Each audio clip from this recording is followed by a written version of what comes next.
Bueno, buenos días. Eh, Vamos a seguir explicando el módulo sexto. Eh, Hicimos una introducción al tema de la protección, digamos, de la integridad personal, que está vinculado con la prohibición de la tortura y los tratos crueles, inhumanos y degradantes, y fijamos, en principio conceptualmente, en qué consiste, digamos, la tortura y en qué, digamos, consiste en los tratos crueles, inhumanos y degradantes. En principio, para completar, digamos, esta idea, podemos tomar como referencia la Convención de Naciones Unidas contra la Tortura, que tiene además jerarquía constitucional en la Argentina, en el cual se define, digamos, el concepto de tortura en el artículo primero de la Convención. Ese artículo dice que a los fines de la presente convención se entenderá por el término tortura todo acto por el cual se infrinja intencionalmente a una persona dolores o sufrimientos graves, ya sean físicos o mentales. Es decir, esta definición, digamos, convalida lo que habíamos expresado con anterioridad cuando estamos hablando de tortura. A su vez, el artículo primero incluye, digamos, determinados objetivos o finalidades que se persiguen por este medio. Es decir, habla con el fin de obtener de ella o de un tercero información o una confesión, de castigarla por un acto que haya cometido o se sospeche que ha cometido, o de intimidar o coercionar a esa persona o a otras, o por cualquier razón basada en cualquier tipo de discriminación, cuando dichos dolores, sufrimientos sean infringidos por un funcionario público u otra persona en el ejercicio de funciones públicas, a instigación suya o con su consentimiento o aquiescencia. No se considerarán tortura los dolores o sufrimientos que sean consecuencia únicamente de sanciones legítimas o que sean inherentes o incidentales a estas. Es decir, además la convención distingue entre la tortura como tal y otros sufrimientos que pueden ser consecuencia, digamos, de una pena legítima, como puede ser la pena privativa, la pena privativa de libertad. Pero lo importante en la Convención de Naciones Unidas contra la Tortura es el hecho del sufrimiento grave provocado con intencionalidad, sea un sufrimiento físico, sea un sufrimiento mental o psicológico, el que se produce o el que se genere, y además que en general tenga algún tipo de finalidad o función, digamos, que se procure una confesión, obtener información, generar un castigo, que esté basada en cualquier tipo de discriminación, etcétera, ¿no? Que es en general las razones o las motivaciones por las cuales justamente se lleva adelante la tortura.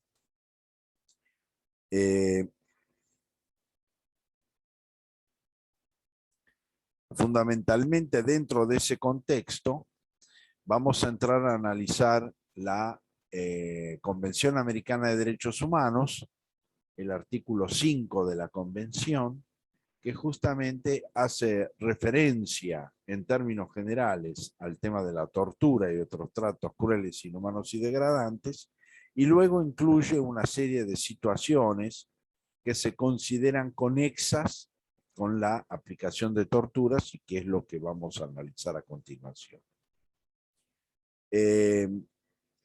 Por un lado, la Convención Americana habla de que la protección a la integridad personal, como ya lo anticipé en la clase de ayer, abarca la integridad física, la integridad psicológica o psíquica y la integridad moral.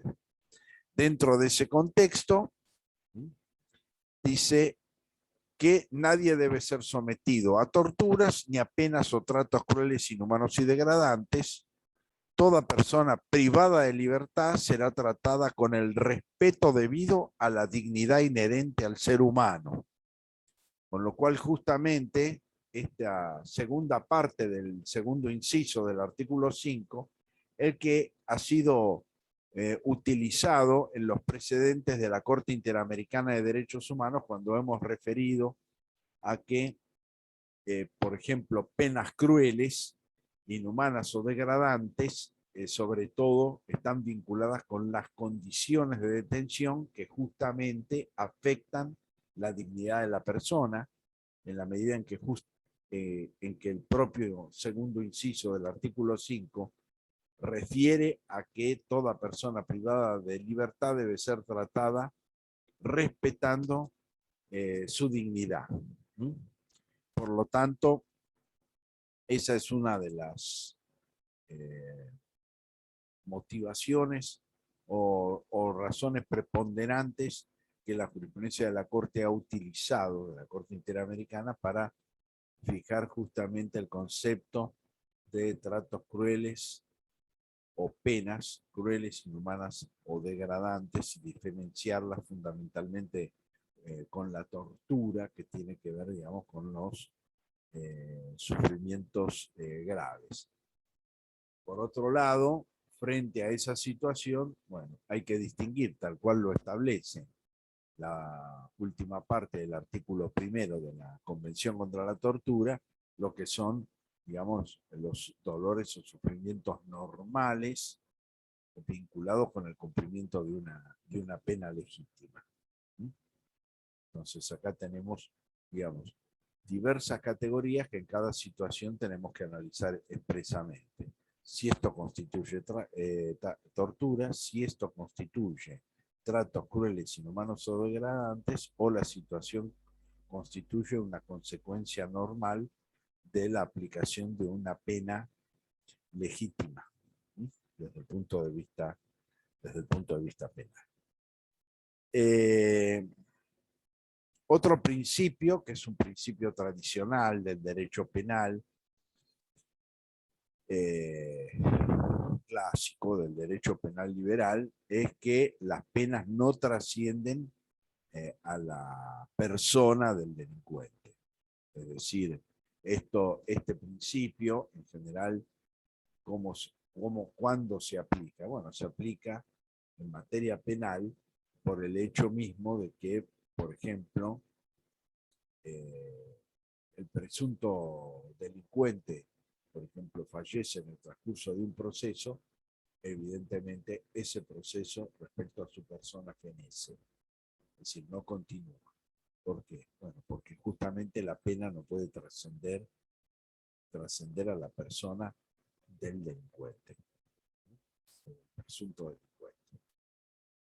Una de las consecuencias prácticas que se da es esa.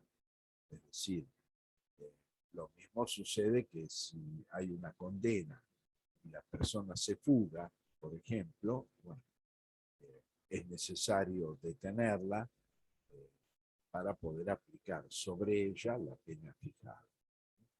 Es decir, que la pena es de carácter personal. Ese es un principio clásico, digamos, del derecho penal liberal. La otra característica es que los procesados deben estar separados de los condenados, salvo en circunstancias excepcionales, y serán sometidos a un tratamiento adecuado a su condición de persona no condenada. Es decir, esto es una situación que tiene que ver con la condición procesal de la persona privada de libertad. Si la persona está privada de libertad como consecuencia de una sentencia firme, bueno, es persona condenada. Si la persona está privada de su libertad sin condena firme, es una persona procesada, en condiciones de estar procesada. Es decir, ¿esto qué significa?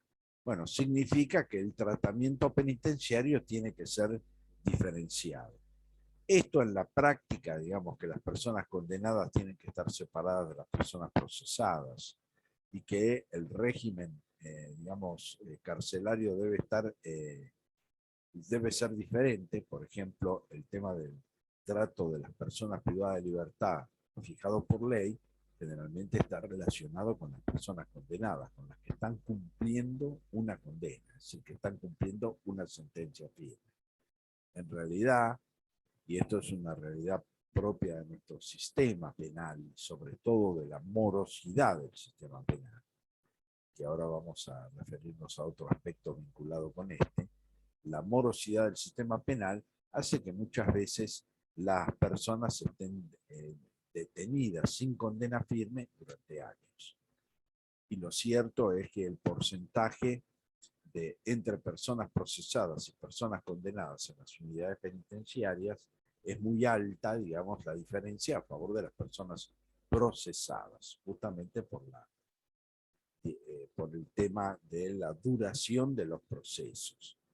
En este caso, digamos, una de las cuestiones que se vinculan con este aspecto, es decir, cuando una persona procesada pasa a ser persona condenada,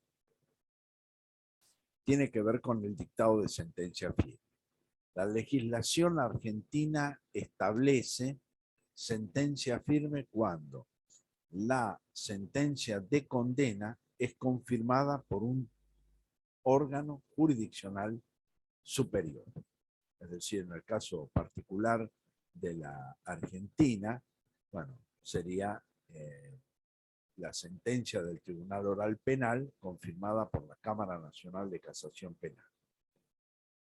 Es decir, a partir de ese momento se considera que la persona ya está condenada por sentencia firme, aunque pueda interponer lo que se llaman los recursos extraordinarios, es decir, el recurso extraordinario federal ante la Corte Suprema de Justicia de la Nación, o eventualmente en la provincia es, bueno, tribunal de juicio y tribunal de casación de la provincia. Confirmada la condena, se considera sentencia firme sin perjuicio de que se puedan interponer recursos extraordinarios ante la justicia, ante la Suprema Corte de Justicia de la Provincia de Buenos Aires y eventualmente ante la Corte Suprema de Justicia de la Nación. Este criterio, por ejemplo, no es acompañado fundamentalmente por el sistema interamericano. Si la Corte Interamericana, cuando analiza el concepto de plazo razonable, es decir, el derecho de que toda persona debe ser juzgada en un plazo razonable y que se aplica a todo tipo de proceso, la Corte Interamericana ha sostenido, incluyendo los procesos penales, de que es sentencia definitiva aún frente a recursos de carácter extraordinario. Es decir, los recursos extraordinarios, que son ante los máximos tribunales, generalmente permiten un examen restringido o limitado de los contenidos de la sentencia. En cambio, el juicio oral, por un lado, y la apelación ante la Cámara de Casación, el Tribunal de Casación, permite un examen amplio de los contenidos de la sentencia, de las pruebas producidas, etcétera, dentro de determinado contexto. Una característica que tiene nuestro sistema oral hasta el momento es que no hay por parte del Estado una transcripción literal del desarrollo del juicio. Generalmente los códigos procesales lo que admiten es que la parte imputada puede proveer el recurso para ese fin. A diferencia de lo que sucede, ustedes lo habrán visto muchas veces en distintas series en Estados Unidos, donde hay un equipo de taquígrafos que va transcribiendo las declaraciones, es decir, el proceso tal cual se va desarrollando. Como en el sistema argentino eso, digamos, no está proveído por el Estado, y como consecuencia de ello, en general esas transcripciones no son llevadas adelante, con lo cual el examen de la prueba está limitada a las constancias que se registran. Por ejemplo, una situación que sí se ha registrado, realmente por medios fílmicos y también por transcripciones de las sentencias, ha sido el tema de los juicios de lesa humanidad. Generalmente están filmados en su totalidad. Entonces, esto evidentemente permite luego al Tribunal de Apelación examinar esas filmaciones para conocer los contenidos exactos que se fueron desarrollando probatoriamente en el proceso. Pero son situaciones, digamos, excepcionales dentro de la experiencia procesal de la Argentina. Esto ha sucedido de esa forma. Y por ende, para la Corte Interamericana, es el agotamiento de todos los recursos. Por lo tanto, no hay sentencia firme hasta el momento en que todas las instancias recursivas estén agotadas, ordinarias y extraordinarias. Es decir, las ordinarias son las que permiten un examen amplio de las constancias del juicio, las extraordinarias son las que permiten un examen más acotado de los contenidos, a través de diversos recursos que, conforme el objeto del recurso, bueno, debe implementarse. Para la Argentina, el agotamiento de los recursos ordinarios representaría firmeza de la sentencia y la persona pasaría de ser una persona procesada a ser una persona condenada y al cambio de régimen respectivo. En el sistema interamericano, hablar de plazo razonable es hablar, digamos, de la totalidad del proceso y de todos los recursos. Por lo tanto, eso representa que sentencia firme es cuando se agotaron todas las instancias recursivas. Y por lo tanto, eso incrementa aún mucho más la cantidad de personas procesadas con relación a las condenadas. Procesal concreta. Otra situación que está emparentada es sobre todo el tema de la excepcionalidad de la prisión preventiva, es decir, el sistema, además, cuando es persona procesada, la jurisprudencia de la Corte Interamericana ha fijado con toda claridad cuáles pueden ser los motivos que pueden justificar una prisión preventiva en el transcurso del proceso penal, y también las limitaciones temporales a las cuales esa prisión preventiva se puede someter. La Corte Interamericana ha fijado con toda claridad de que las motivaciones son peligro de fuga o entorpecimiento de la investigación.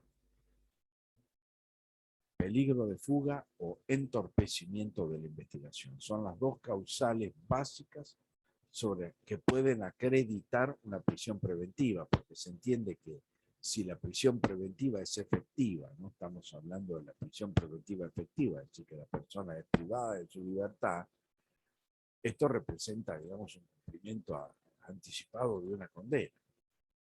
Y por lo tanto, la Corte Interamericana ha restringido las posibilidades. Por ejemplo, ha dicho que la pena en expectativa, así, bueno, le corresponde 25 años como pena máxima, no puede ser motivo para la aplicación de la prisión preventiva o presumir que la persona va a fugar. Es decir, que esa presunción tiene que estar probada con indicios concretos, que de alguna manera demostraran prima facie que la persona procuró eludir la acción de la justicia, no someterse a la acción de la justicia. Y eventualmente la situación de entorpecimiento a través del lugar de autoridad o de influencia que esa persona puede, dentro de un contexto limitado y específico, poder ejercer a fin de condicionar esa producción de prueba o destruir la prueba existente. Pero también la Corte Interamericana ha dicho que cuando se ha clausurado la investigación preliminar, bueno, ya el peligro de destrucción o entorpecimiento de la investigación desaparece y por lo tanto la persona debe recuperar la libertad. Lo mismo si cesa definitivamente ese peligro de fuga. Es decir, habiendo constituido domicilio, una persona responsable, etc. Fijar determinadas circunstancias que deben ser examinadas en cada momento. Es decir, que justamente para que la prisión preventiva no se transforme en un cumplimiento anticipado de la posible o futura pena. Entonces, ese también está vinculado con estos aspectos de la distinción. Es decir, una de las formas de reducir los procesados, además de la celeridad jurisdiccional, tiene que ver también con las limitaciones a la prisión preventiva efectiva durante el proceso. Por lo tanto, la regla general es la regla de la libertad en el proceso penal. ¿Sobre qué base? Bueno, sobre una base que vamos a ver después en el capítulo 11, en el módulo 11 del programa, que tiene que ver con las garantías en el proceso y el principio de inocencia. Hasta que no hay sentencia firme de juez competente, no hay culpabilidad penal. La persona es inocente y por lo tanto prima el tratamiento de tal calidad. Esto hace también a la cuestión, o se vincula también con la cuestión de las limitaciones o el carácter excepcional de la prisión preventiva efectiva.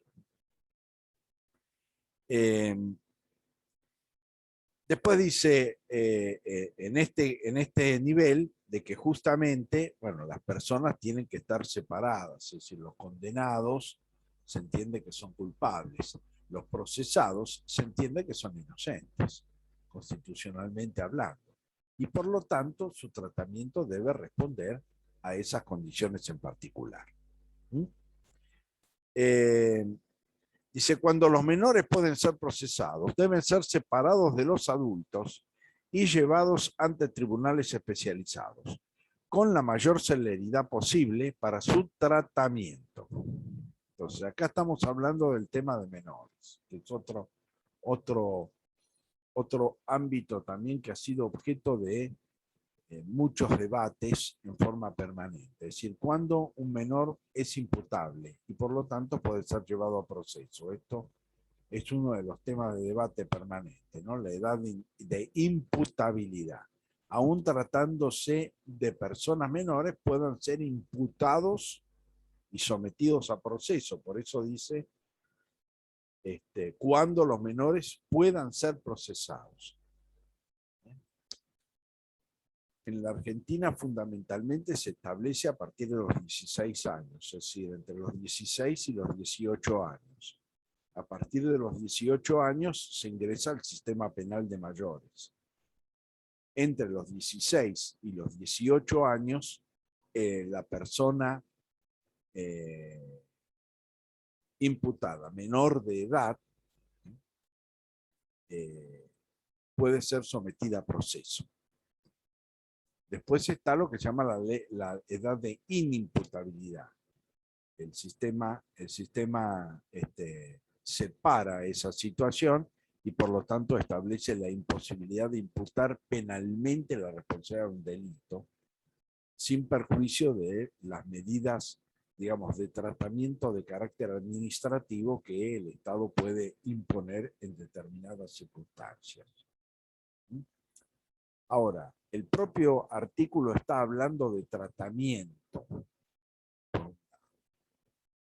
Esto debe ser una de las cuestiones, ¿no? Es decir, que el objetivo es el tratamiento sobre todo, que es otra cuestión, más que la sanción penal propiamente dicha. En ese sentido, por ejemplo, la propia Convención de Derechos del Niño, en los artículos 39 y 40, justamente fija limitaciones respecto a los casos de adolescentes enfrentados a la infracción de la ley penal. Y entre esas excepciones está, por un lado, la prisión efectiva, es decir, la posibilidad de fijar en forma cautelar una restricción, y la otra que también ha sido convalidada en su legitimidad por los órganos internacionales de protección, es la aplicación excepcional de la cadena perpetua, es decir, de las penas de largo plazo. Nuestra ley de menores además fija, sobre la base de que la prioridad es el tratamiento sobre la condena, que de acuerdo a la conducta de ese menor, bueno, el juez puede aplicar la pena prevista en el caso de poder ser sometido a proceso penal, poder, en ese caso, el juez puede resolver o aplicar la pena prevista, en el caso de entenderlo culpable, en aplicar la pena sobre el delito consumado como si fuera una tentativa, o eventualmente, de acuerdo a esa conducta, no aplicar pena alguna. Es decir, establecer un mecanismo de tratamiento. Porque como lo establece justamente la última parte del inciso quinto del artículo 5, es el principio de tratamiento el que debe primar, no el tema de la condena. Esto diferencia claramente al régimen de menores del régimen de mayores. Indudablemente significa un tratamiento total y absolutamente diferente. Es decir, mientras en el sistema penal de mayores el objetivo finalmente es la condena y su cumplimiento, en el caso de los menores es el tratamiento, no la condena.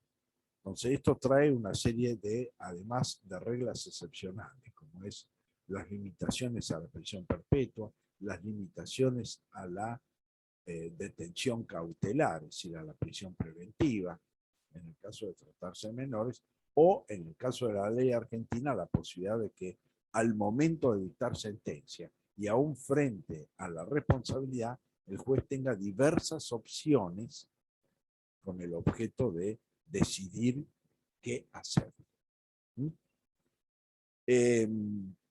A su vez, dentro de este contexto, bueno, se establecen los casos en que los adultos y los menores deben estar separados, es decir, que las instituciones en las cuales esos menores están detenidos cautelarmente o cumplimiento de condena no pueden ser los mismos que las instituciones destinadas a mayores. Este es un principio que claramente fija la Convención Americana de Derechos Humanos. La otra característica que se fija es que deben ser juzgados por tribunales especializados, es decir, lo que se llaman los tribunales de menores.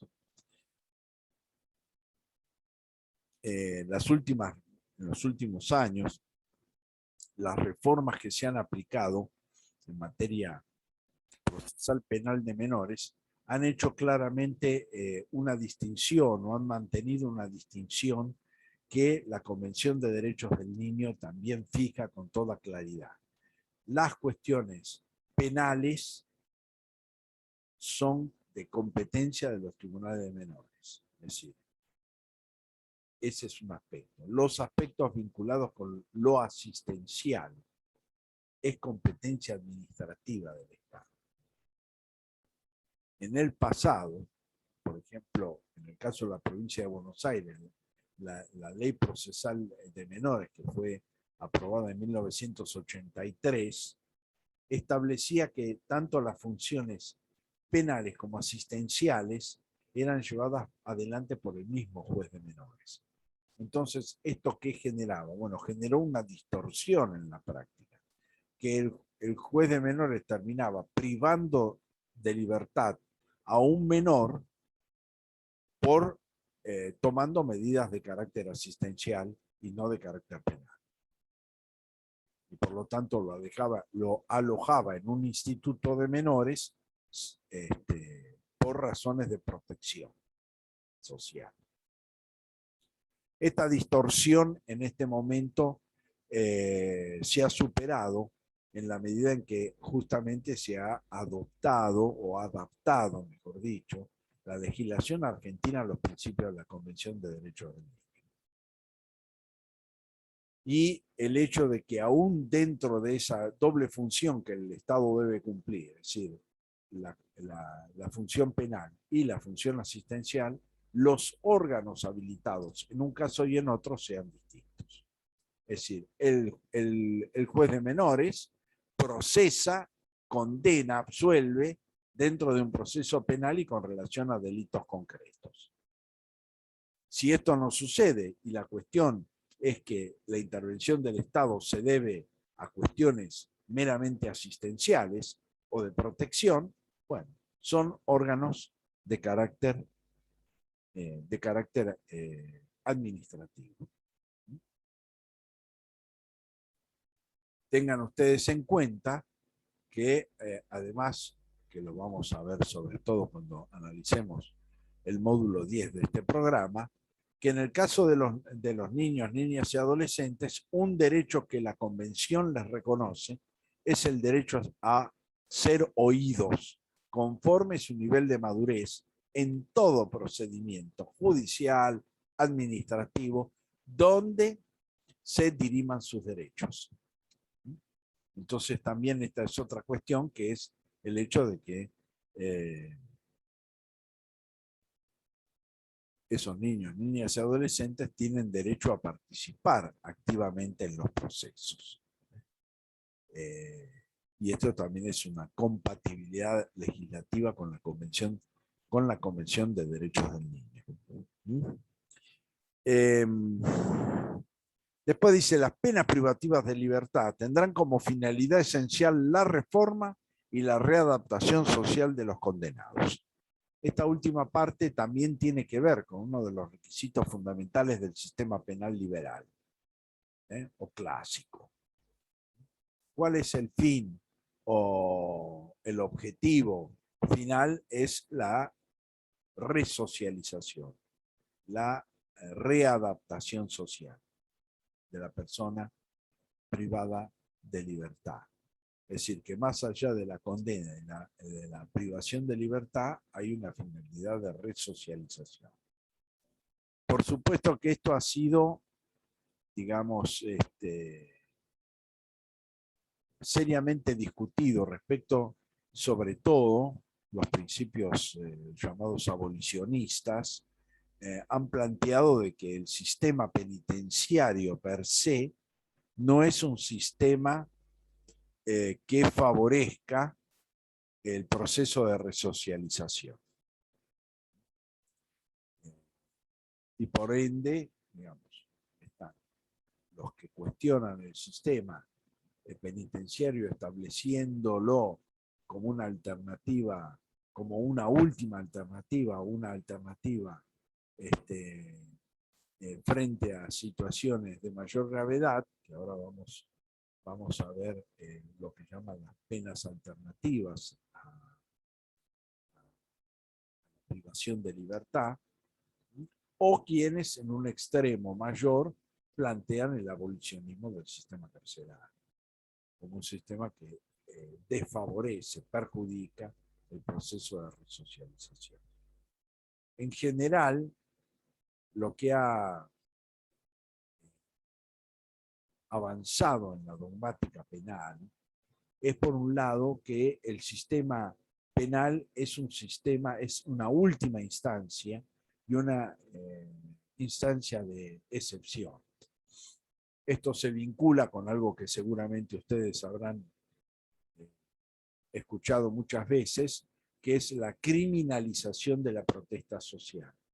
Es decir, procurar resolver, digamos, por ejemplo, un corte de ruta vinculado con una situación de reclamo social laboral, etcétera, simplemente con el derecho penal, y con la exclusión, porque el entorpecer la circulación en una ruta nacional, por ejemplo, constituye per se un delito, un tipo penal. Bueno, esto por un lado está siendo fuertemente cuestionado en el sentido de que esa no es, digamos, la solución del problema.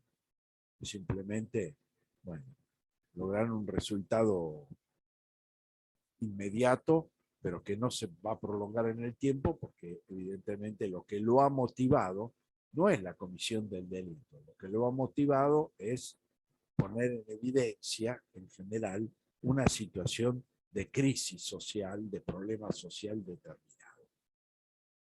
Entonces, frente a esa situación, bueno, se ha avanzado hacia ese concepto de carácter, digamos, no como regla general, sino como una regla excepcional frente a la punición de delitos concretos, pero que no puede encubrir la no solución de problemas sociales evidenciados en un momento determinado.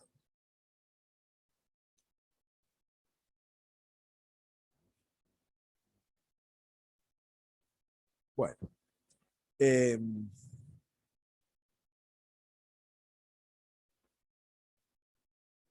frente a esa situación también aparecen lo que se llaman las formas alternativas a la prisión privativa de libertad, penas alternativas.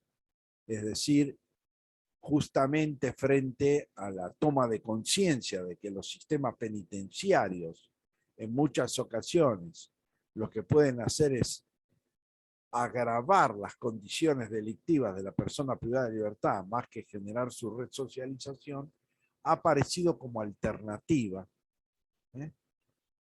al abolicionismo las privaciones, las penas alternativas a la privación de libertad. Como puede ser en algunos casos lo que se conoce como suspensión del juicio a prueba, es decir, la posibilidad de que se acuerde, digamos, entre la Fiscalía y la defensa una imputación y una responsabilidad penal determinada, que serían los casos, por supuesto, menos graves, evidentemente, y el cumplimiento, digamos, de una carga de tipo social sustitutiva de la pena privativa de libertad, que es una de las formas en las cuales se procura obtener una pena, digamos, de cumplimiento alternativo a la privación de libertad, que son acción social, por un lado, sustitutiva, hacerse cargo de los perjuicios o de los daños generados respecto a la víctima.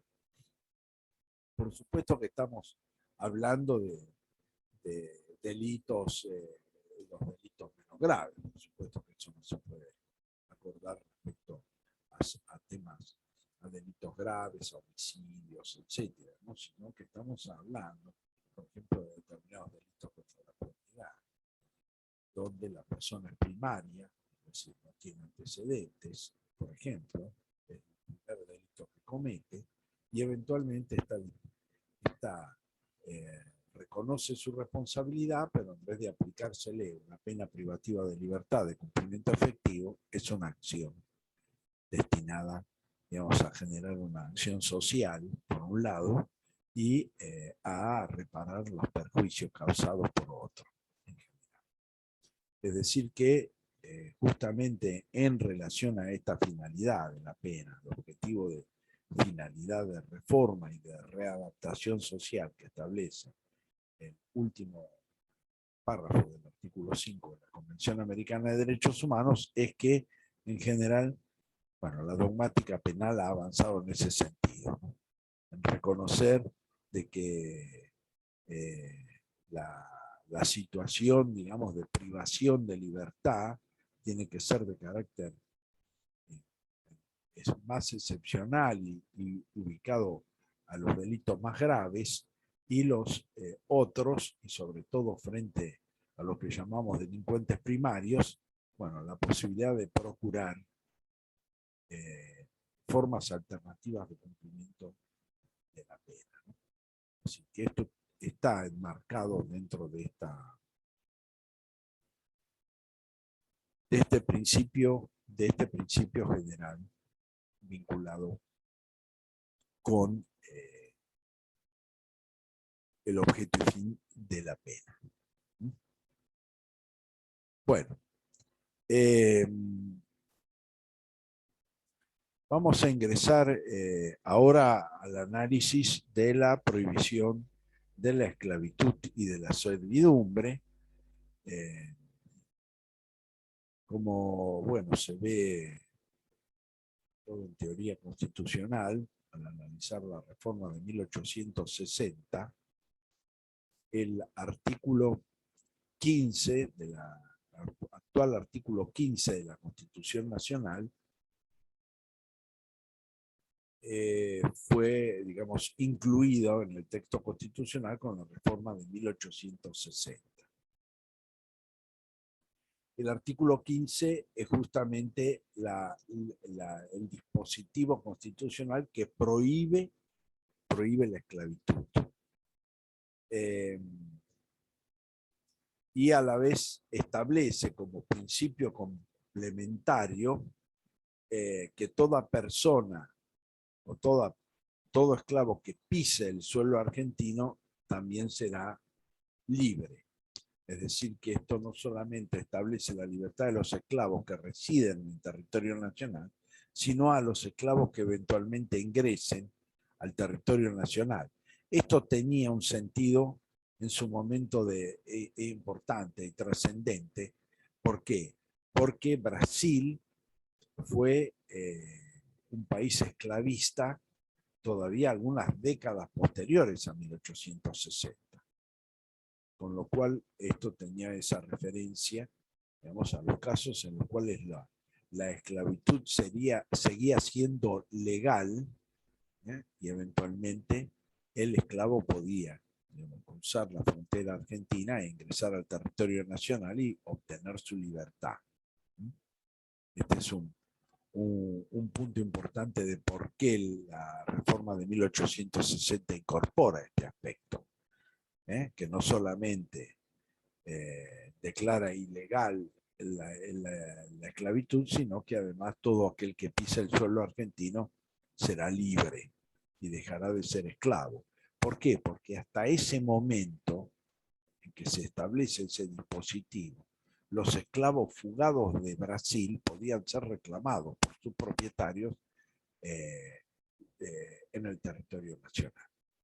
Es decir, no perdían su condición de esclavos y por lo tanto podían ser reclamados, reclamada su devolución.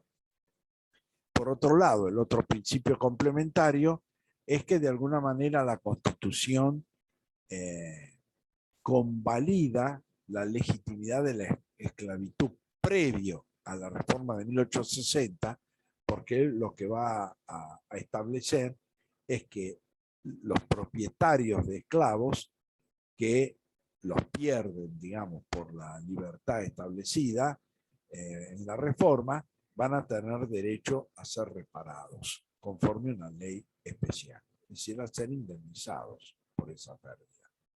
Lo que representa de alguna manera el tema de la legitimación, digamos, de la esclavitud anterior para el constituyente.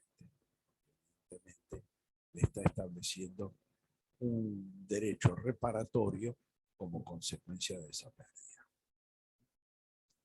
Bueno, si bien la Constitución de 1860 habla de que existen pocos esclavos, en realidad hay dos fenómenos. Uno de los fenómenos es que una parte importante de las fuerzas, digamos, militares argentinas que lucharon por la independencia estuvieron constituidas digamos, por la comunidad negra. Los pardos, los zambos, por ejemplo, formaban escuadrones militares que generalmente eran considerados infantería de ofensiva, digamos, en las guerras, y eso en gran medida diezmó, digamos, a la población negra del país, en el caso particular de la Argentina. Pero por otro lado, cosa que se ha recuperado ahora lentamente, justamente después, sobre todo a partir de la etapa liberal, algo similar a lo que ha sucedido con los pueblos originarios, se genera un proceso de ocultamiento también, de la existencia de las comunidades afrodescendientes y de la cultura afrodescendiente en el propio país, que se está recuperando ahora muy recientemente, en forma muy próxima, sobre todo a partir de que el comité de la Convención para la Eliminación de toda Discriminación Racial ha puesto su acento, sobre todo en estos últimos años, en los derechos de los afrodescendientes y en los derechos de los pueblos originarios, de los pueblos indígenas, particularmente frente a esta política negacionista, de alguna manera, ¿no? De ocultamiento. Y estas dos cosas están un poco, digamos, también asociadas.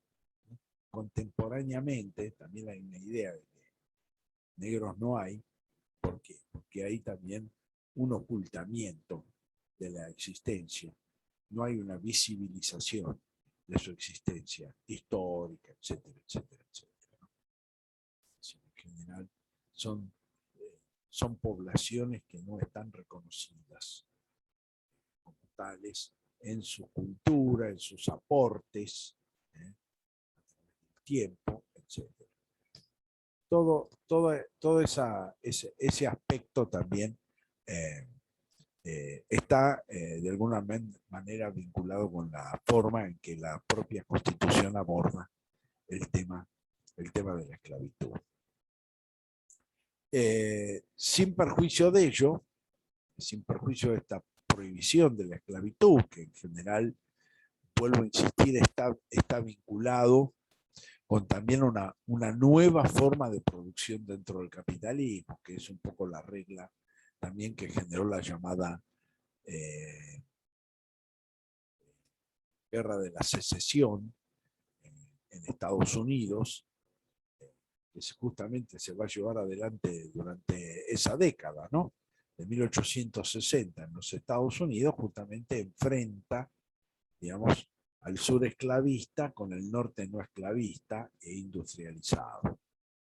Es decir, ese nuevo proceso de producción, es decir, en la producción agraria, que es un poco también el ejemplo brasileño, la producción agraria, las facendas, lo que eran en Brasil las facendas, justamente, bueno, tenían que ver con la producción del cacao, la producción de determinada materia prima, el azúcar, etcétera, y la utilización, digamos, de la esclavitud como forma de trabajo para ese tipo de producciones. En cambio, el proceso de industrialización, sobre todo lo que se va a llamar la primera revolución industrial, que se va a generar a fines del siglo XVIII. La primera máquina a vapor, más o menos, se va a crear, se va a inventar en torno del año 1790. Ese proceso de industrialización va a generar una nueva forma de producción. Una nueva forma de producción en la cual ya el trabajador también, en alguna medida, requería de determinada capacitación a los fines de incluirse dentro de ese proceso de industrialización. Hay una película clásica de Charles Chaplin que se llama Tiempos Modernos, que justamente refleja esta inserción de la persona humana dentro del sistema de industrialización moderna. Entonces, donde era un engranaje más dentro de la máquina. Entonces, eso requería una determinada formación, etc. Entonces, ya la esclavitud no era una mano de obra rentable, en el sentido de que el nivel de industrialización se estaba modificando, estaba cambiando. Y es un poco lo que representó la guerra de secesión. Esclavista del sur, industrializada del norte de Estados Unidos, y el triunfo definitivo del norte sobre el sur. Y del proceso, los nuevos procesos de industrialización. El desarrollo de los nuevos procesos de industrialización, porque a la vez hasta, digamos, la máquina comienza también a introducirse en las producciones agrarias básicas. Por lo tanto, la esclavitud fue perdiendo peso específico en el proceso productivo capitalista, y esto también es una de las razones por las cuales va lentamente a ser abandonado. Y por lo tanto aparecen estas normas, digamos, estos dispositivos que terminan, digamos, sellando la suerte final de la esclavitud, prohibiéndola. Sin perjuicio de ello, el artículo 6 de la Convención Americana de Derechos Humanos incorpora un nuevo concepto, que es un concepto contemporáneo, que es el de la servidumbre. Es decir, lo que se llaman las nuevas formas de esclavitud. ¿Qué pasa? En la esclavitud, como ustedes saben, la persona es una cosa en el comercio, es decir, no tiene derecho alguno, no es considerada persona humana y es puesta en el comercio como si se tratara de una cosa. Por un lado, ese nuevo proceso de industrialización exige, digamos, de esa persona un determinado nivel de capacitación también para la inserción en el mundo del trabajo y en el mundo de la producción, cosa que con el tiempo se va justamente para profundizar. Ya una persona carente de todo tipo de formación, carente de toda preparación, cada vez le resulta más difícil incorporarse al ámbito del trabajo. Y por lo tanto, esa persona va a ser considerada como tal, como persona y como titular de derechos, pero en muchas ocasiones sometida a condiciones de trabajo total y absolutamente denigrantes. Es decir, que la persona es titular de derechos, pero la forma en que es tratado o es explotado o trabaja es efectivamente la de una persona, digamos, esclava. Entonces, la diferencia entre esclavitud y servidumbre es que la persona sometida a condiciones degradantes, de vida degradante, es persona y es titular de derechos. Y eso es lo que se llama servidumbre, lo que se denomina servidumbre. Bueno, nosotros tenemos los ejemplos, por ejemplo, ha habido situaciones que han adquirido gran trascendencia pública, como la existencia de determinados talleres de producción textil, por ejemplo, donde en algunos casos se trata de personas inmigrantes que son traídas de países limítrofes con engaños y luego son encerrados, digamos, en pequeñas fábricas donde producen y trabajan una multiplicidad de horas y que no pueden desplazarse, no pueden salir a la calle. O lo hemos visto y ha habido casos que se han corroborado, por ejemplo, en el cordón fruto hortícola de la ciudad de Mar del Plata, es decir, del partido de General Porredón, donde las personas, por ejemplo, inmigrantes bolivianos, se les retira el documento a los fines de que no puedan desplazarse libremente, o se los tiene alojados en verdaderos, digamos, galpones sin ningún tipo de higiene ni acceso a, a bienes básicos. Eso es fenómenos propios de la servidumbre, ¿no?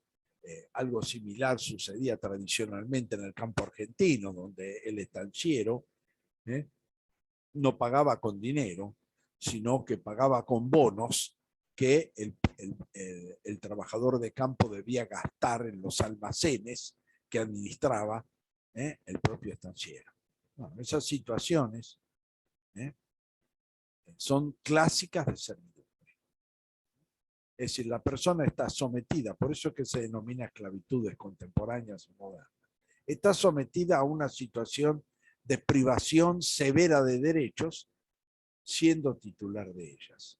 En el caso de la esclavitud, la persona no es titular de derechos, es una cosa. Es una cosa. En el caso de la servidumbre, la persona es titular de derechos, pero es tratada como si careciera de esos derechos en una situación de degradación, en una situación inhumana. ¿Y qué es lo que genera la figura de la servidumbre, que también en el artículo 6 está prohibido?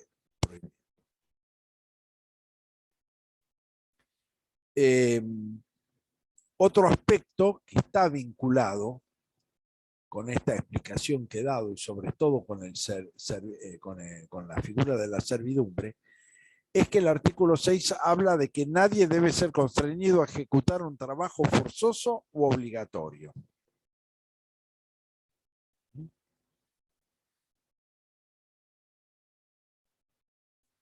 Es decir, que justamente, bueno, una característica de servidumbre es que la persona que lo ejecuta no elige. Es decir, ese trabajo no es elegido. No es por propia decisión o por propia voluntad que lo realiza. Esta regla está vinculada con una excepción, que son los trabajos forzosos como parte de la pena o de la sanción penal, que era una de las tradiciones penales que fue la incorporación de trabajos forzosos, que evidentemente tuvieron, digamos, desde el punto de vista de la dogmática penal, un sentido social, es decir, que la persona no estuviera inactiva. Tal es así, bueno, que ahora no son calificados como trabajos forzosos, pero aún en las unidades penitenciarias existen determinadas actividades incorporadas a los fines de que las personas privadas de libertad, digamos, las lleven adelante. Por ejemplo, es muy conocido la existencia de una panadería en la unidad penitenciaria de Batán. Es decir, el hecho de que la persona no esté simplemente privada de la libertad en condiciones ociosas, sino que tenga la posibilidad de realizar tareas. Lo que sucedió es que desde el punto de vista del derecho penal se consideró inicialmente que el trabajo forzoso podía constituir, digamos, una forma, digamos, de actividad para la persona privada de libertad y sobre todo también un servicio social que se podía prestar hacia ese trabajo forzoso. Por ejemplo, en la ciudad de Buenos Aires, gran parte del empedrado de la ciudad de Buenos Aires fue hecho por presos, por personas privadas de libertad en el marco de esta idea de los trabajos forzosos. Lo que ha sucedido en la práctica concreta es que esos trabajos forzosos se transformaban en tratos, como se dice, crueles, inhumanos y degradantes, y finalmente eran digamos, peores que los propios castigos de privación de la libertad. Y entonces, en la práctica concreta, el trabajo forzoso en la mayoría de los países, como es el caso de la Argentina, ha sido abandonado. Pero la convención habilita, en la medida en que al momento de la ratificación de la Convención Americana, 1969, es decir, cuando se produce la redacción definitiva y aprobación de la Convención, bueno, los países tenían incluidos el trabajo forzoso. Entonces, justamente, bueno, se lo legitima, pero dicen, los países donde ciertos delitos tengan señalada la pena privativa de la libertad acompañada de trabajos forzosos, esta disposición no podrá ser interpretada en el sentido de que prohíbe el cumplimiento de dicha pena impuesta por el juez o tribunal competente. Pero luego aclara, el trabajo forzoso no debe afectar a la dignidad ni la capacidad física e intelectual del recluido.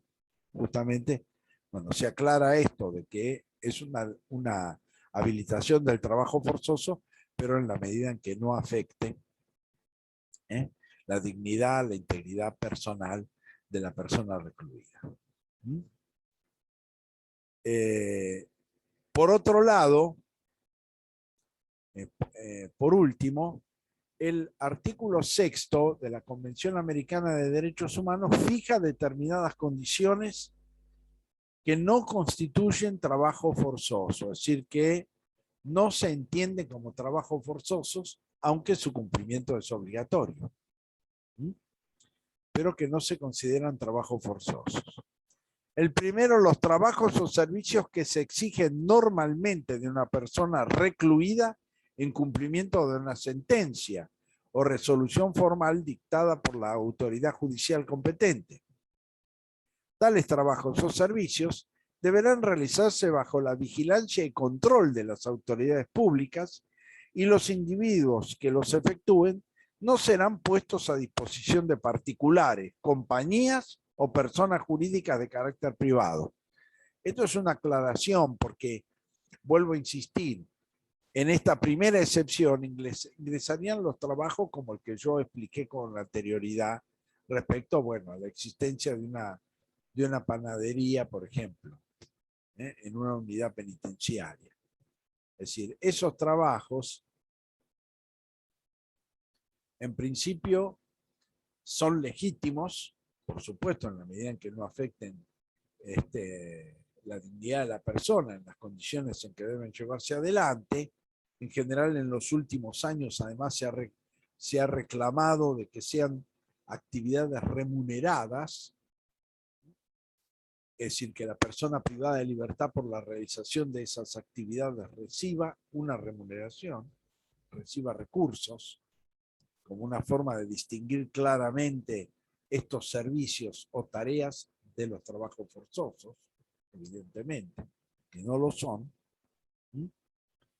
Y por el otro lado, la prohibición de que esto no puede ser para beneficio de particulares, o de compañías o de personas jurídicas privadas. Es decir, que no se puede, es decir, no es cuestión de beneficiar a terceros. En general, por ejemplo, la producción de pan de batán se destina, por ejemplo, a los comedores escolares, al servicio municipal, por ejemplo, ¿no? Los servicios sociales municipales. Es decir, que no pueden ser utilizados en beneficio de personas o de compañías o de instituciones privadas, sino que deben estar destinadas, digamos, a cumplimiento de un fin público. Y esto expresamente lo establece el inciso A el inciso A del tercer apartado del artículo 6. Entonces, ahí aparece claramente la distinción entre determinadas actividades y tareas que pueden llevarse adelante en el marco de las instituciones privativas de libertad, pero que no constituyen trabajos forzosos. Y como tal, no solamente deben ejecutarse en determinadas condiciones de dignidad, sino que a su vez tampoco pueden resultar ellos beneficioso para determinado sector privado, compañías o hasta beneficio de las propias autoridades penitenciarias. La segunda excepción es el servicio militar obligatorio, y en los países donde se admite exención por razones de conciencia, el servicio nacional que la ley establezca en lugar de aquel. Es decir, en general, esto quedó muy claramente, por ejemplo, en el sistema constitucional comparado a partir de la Constitución Española de 1978, que fija el servicio militar obligatorio, por ejemplo, pero que fija la posibilidad de ejercicio de la objeción de conciencia y eventualmente cumplir un servicio social, un servicio nacional sustitutivo. Eso está establecido en la Constitución Española de 1978. En el caso particular de la Argentina, esto definitivamente nunca se logró implementar, porque si bien la Corte Suprema de Justicia de la Nación admitió frente al servicio militar obligatorio el ejercicio de la objeción de conciencia, la posibilidad eventualmente de no cumplirlo en forma condicionada en ejercicio de esa objeción de conciencia, lo cierto es que poco tiempo después, a principios de los 90, el servicio militar obligatorio se eliminó de la Argentina. No existe más en la medida en que se habían corroborado, si en el caso paradigmático es el llamado caso Carrasco, en el cual un soldado, como consecuencia de los malos tratos sufridos, falleció. Entonces, eso puso en fuerte cuestión, porque en ese caso aparecieron otros, en los cuales eventualmente existían malos tratos o hasta aplicación de torturas a los conscriptos. Bueno, llevó definitivamente a que se eliminara por ley el servicio militar obligatorio en la Argentina. Y por lo tanto, yo tampoco hay un ejercicio de objeción de conciencia porque no cumplir. Es decir, la incorporación a las Fuerzas Armadas es voluntaria en este momento. Pero en los casos en que el servicio militar obligatorio exista, bueno, es una excepción al cumplimiento, digamos, al carácter forzoso de la actividad. Tanto el servicio militar como eventualmente la actividad o servicio nacional sustitutivo en los casos que la objeción de conciencia esté admitida.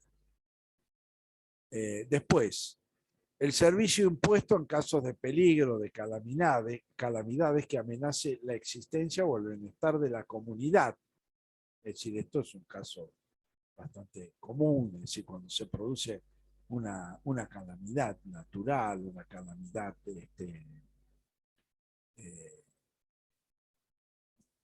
que afecta, digamos, a la población, inundaciones, tornados, por ejemplo, o situaciones de peligro, donde se deba actuar, el Estado puede imponer determinadas obligaciones a determinados sectores de la población, a determinadas personas con cierta capacidad, por ejemplo, que permitan la asistencia de la salud, que se incorporen a los equipos de rescatistas, etcétera, ¿no?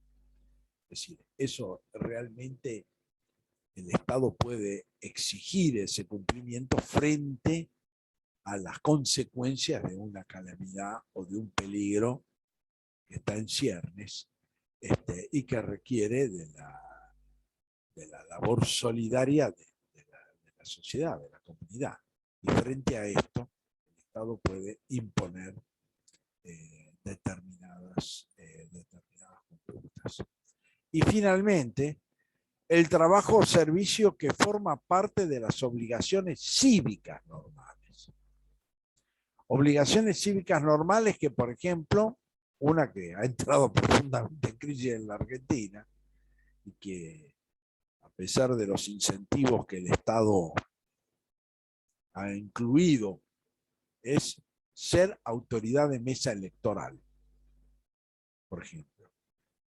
Ser autoridad de mesa electoral no se considera una actividad forzosa. Se considera, dentro de este último párrafo, las situaciones de un servicio dentro de obligaciones cívicas normales. Es un ejemplo clásico de este tipo de obligaciones, ¿no? Como obligaciones cívicas normales. Que el Estado a uno le notifique que tiene que ser autoridad de mesa y, por lo tanto, cumpla esa obligación. Cosa que, una obligación que a la vez el Estado ha tratado de incentivar a través del pago de una compensación por el cumplimiento del rol, pero a pesar de eso, y ustedes quién sabe lo han verificado en el último acto electoral reciente, es decir, algunas mesas se demoran en la posibilidad de ser constituidas porque justamente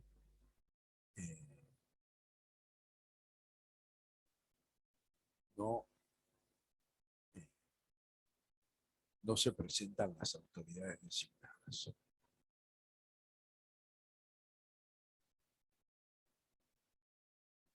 Bueno, acá me preguntan si hay penas vinculadas a las personas que someten a servidumbre. Sí, el sometimiento a servidumbre, en definitiva, puede constituir, digamos, constituye delito y puede ser sancionado. Así es. Es una actividad que está sancionada. Está reprimida. Bueno,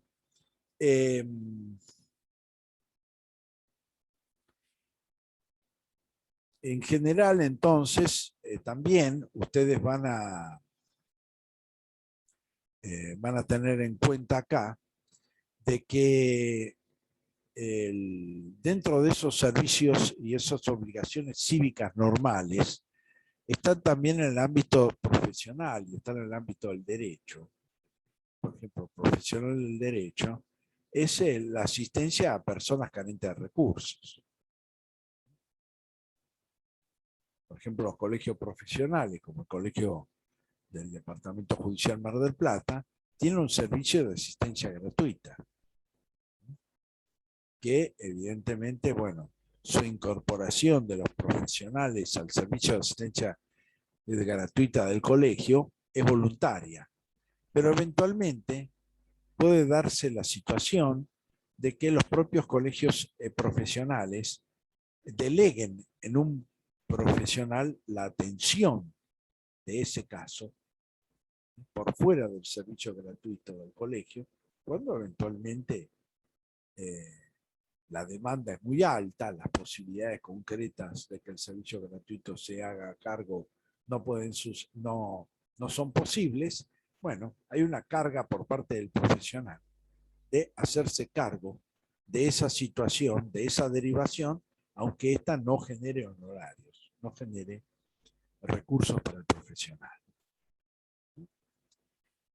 En principio, a cargo de la persona que ha sido enviada o remitida. Es decir, que esa asistencia es parte de un servicio social de carácter ordinario, cívico de carácter ordinario, normal, que los colegiados tienen que cumplir, por ejemplo. Entonces, esas situaciones son las que ingresan dentro de este contexto. Bueno, vamos a dejar acá y vamos a continuar viendo los contenidos del módulo sexto en la clase de mañana. Hasta mañana. Hasta mañana, profe, gracias.